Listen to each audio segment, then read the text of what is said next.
내향적인 많은 사람들은 한 번도 만난 적 없는 누군가를 그리워하는 기분에 공감할 수 있다. 우리가 외로울 때 아무나 외로움을 덜어줄 수 있는 건 아니다. 우리는 자신의 반쪽이요, 쌍둥이처럼 닮은 영혼. 아니, 최소한 우리를 있는 그대로 이해하고 받아줄 누군가를 원한다.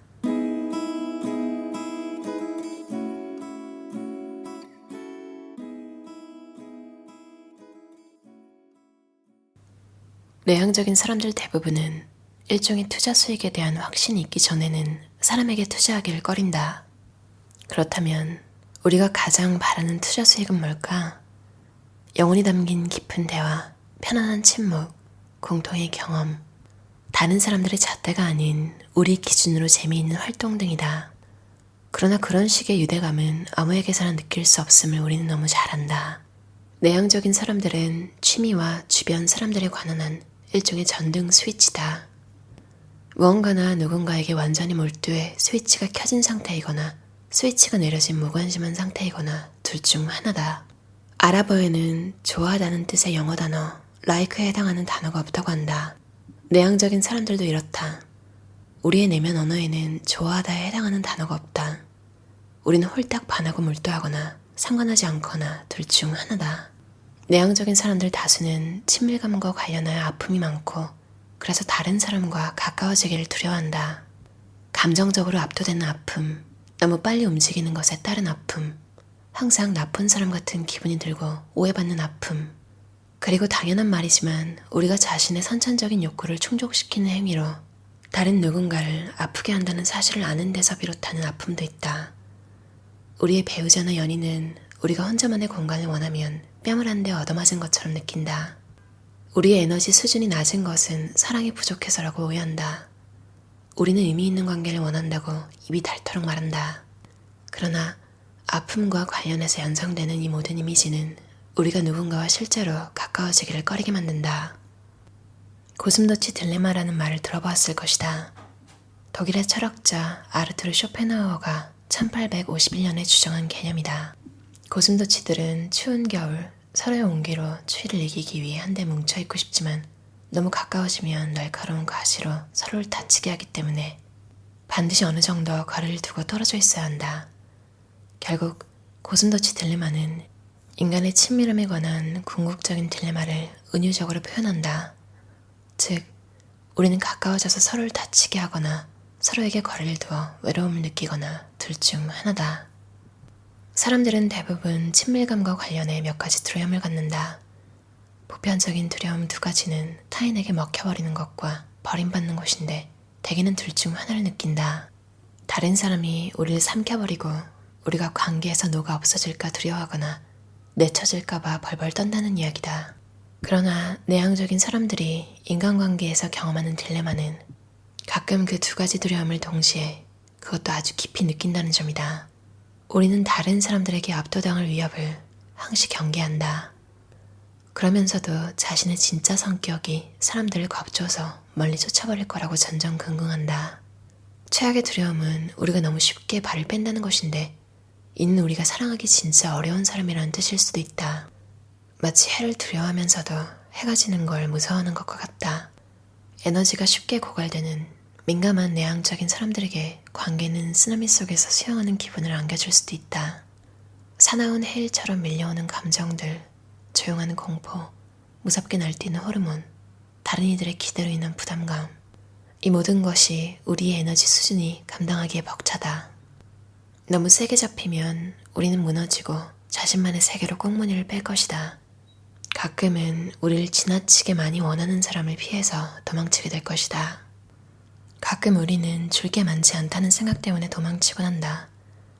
우리는 자신의 가치가 질보다는 양으로 측정된다고 믿는다. 우리가 외향적인 사람들에게서 경험하는 또 다른 딜레마는 그들이 우리를 껍질 밖으로 끌어낸다는 점이다. 그들은 우리에게 손을 내밀며 말한다. 자, 내 손을 잡아. 같이 모험을 해보자.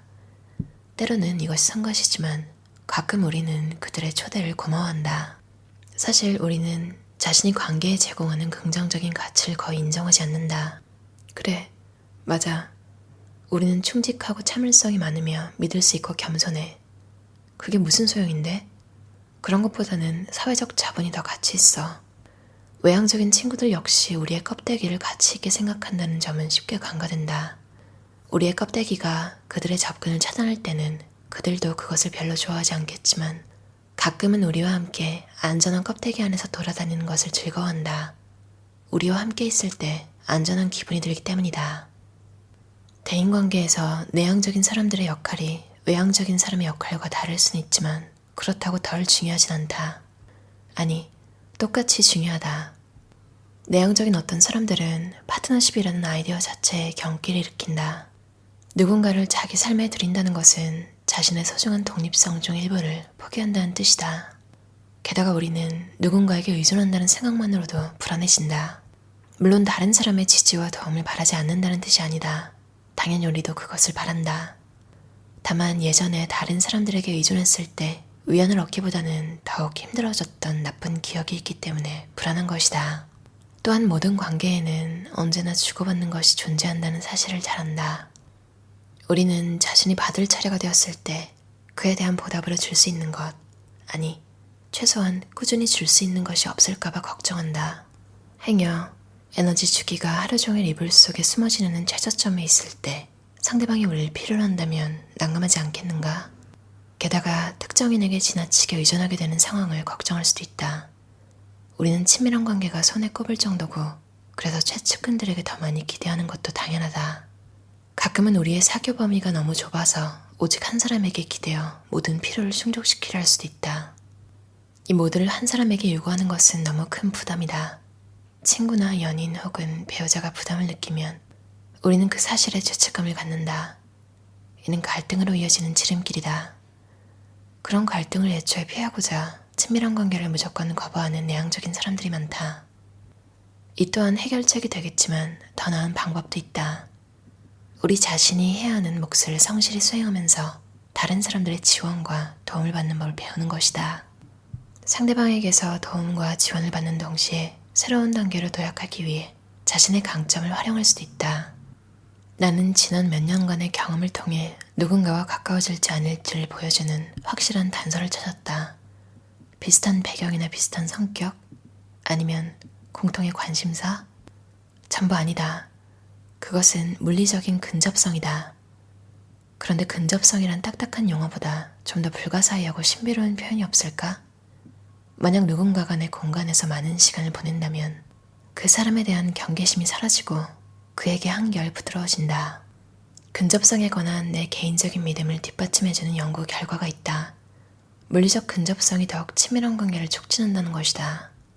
심리학자 레온 페스팅거, 스탠리 샤우터, 커트백은 공동 연구에서 MIT의 기숙사에서 생활하던 대학생들 사이에 우정이 어떻게 형성되는지를 조사했다. 결과적으로 말해 같은 기숙사 건물 같은 층에 사는 학생들 사이에 가장 깊은 우정이 형성되는 것으로 나타났다. 근접성은 그런 만남을 촉진하는 데 도움이 된다. 물론 단순히 누군가와 자주 마주친다고 해서 평생의 친구가 될 거라는 뜻은 아니다. 만약 누군가와 친숙해지고 난 뒤에 그 사람에게서 이제까지 몰랐던 불쾌하거나 짜증나는 점을 발견하게 된다면 그 사람과 더 이상 가까워지고 싶지 않을 것이다. 내향적인 사람들에게는 너무 많고 너무 빠른 것 자체가 스트레스다. 진정한 목적은 보는 데 있다. 결점과 모든 걸 포함해 상대방을 있는 그대로 보라. 상대방도 당신만큼이나 두려워한다는 사실을 인정하고 자신을 더욱 동정적인 눈으로 보라. 눈맞춤 같은 단순한 무언가의 가치를 보라. 이렇게 함으로써 당신이 누군가와 가까워지기 위해 필요한 모든 것을 이미 가지고 있다는 것도 보게 되길 바란다. 당신은 이미 거부할 수 없는 매력 덩어리다. 어떠셨나요? 미카엘라 청 저자의 이젠 내 시간표대로 살겠습니다. 김정혜 번역가가 옮기셨고요. 한빛비즈 출판사에서 나온 책이에요. 나만의 리듬으로 주인공이 되는 삶의 기술. 자신만의 속도와 호흡으로 걷고 싶은 내향적인 사람들을 위한 심리수업. 이렇게 표지에 적혀 있어요. 내향적인 사람들의 자기계발을 돕는 전문 상담 코치이자 작가. 2012년에 직장을 그만두고 개인적인 물건을 전부 처분하고 더 큰 삶의 목적을 찾아 세상을 여행했대요. 그렇게 3대륙 7개국을 돌고 나서 느낀 건 내가 귀 기울이고 들어봐야 될 곳은 결국 나의 내적 자아라는 사실을 깨달았대요. 그리고 많은 내향인들이 공감하겠지만 이분도 똑같이 남들처럼 따라서 남들처럼 보이려고 외향적인 사람이 되려고 막 노력했지만 내향적인 성격을 받아들이고 그대로 행복해지는 게 제일 최선이라는 걸 깨달은 거죠. 무라카미 하루키가 그랬잖아요. 제일 부질없는 게 내 천성 같은 걸 막 바꾸려고 노력하는 거라고. 그러니까 시간 낭비밖에 안 되는 거라는 거죠.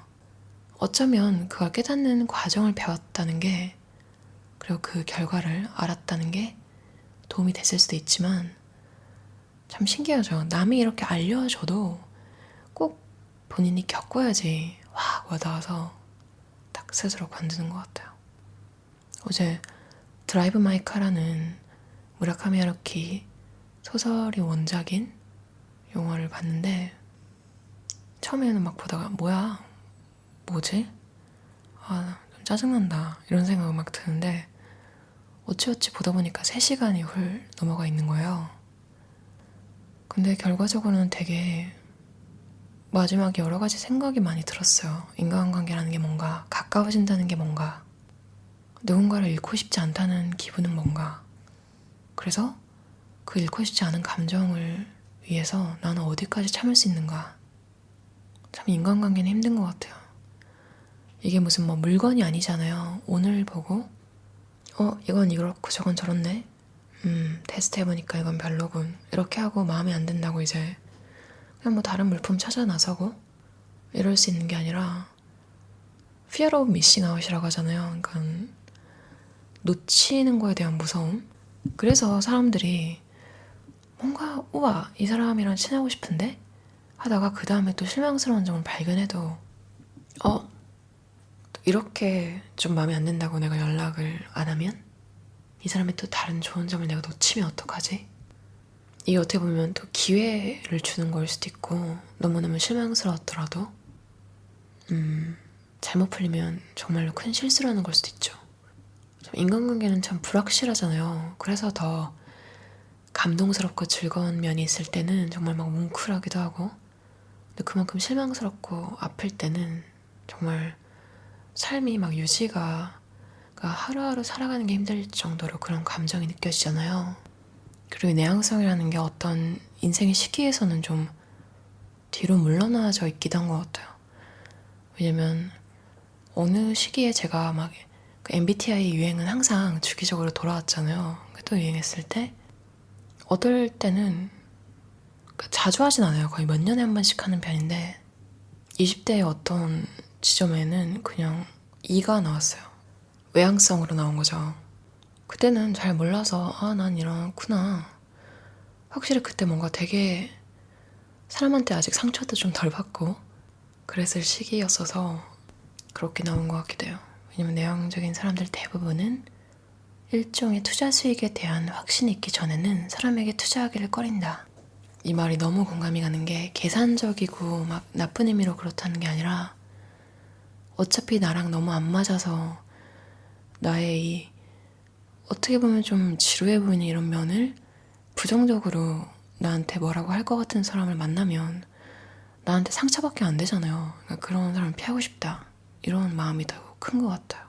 저는 좀 반반인 것 같긴 한데 저도 너무 진지하기만 한 거는 부담스럽더라고요. 그래서 저는 항상 농담을 계속 하지만 진지한 이야기를 할 수 있는 사람을 좋아하는 것 같아요.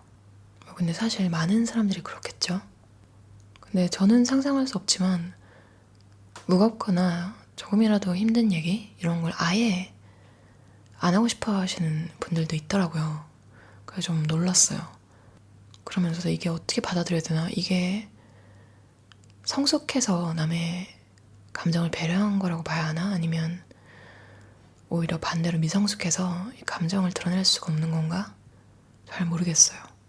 물론 이게 처음 만난 사이에는 당연히 적용되는 게 아니라 좀 오래 알았는데도 계속 이런 스타일이면 약간 어떻게 보면 깊이 친해지기는 힘들겠다. 하지만 또 그만큼 싸울 일도 없겠다. 아까 그 쇼펜하우어의 고슴도치 이론처럼 약간 계속 평행선을 달리는 그런 관계인 거죠. 저는 그렇게 생각이 들더라고요.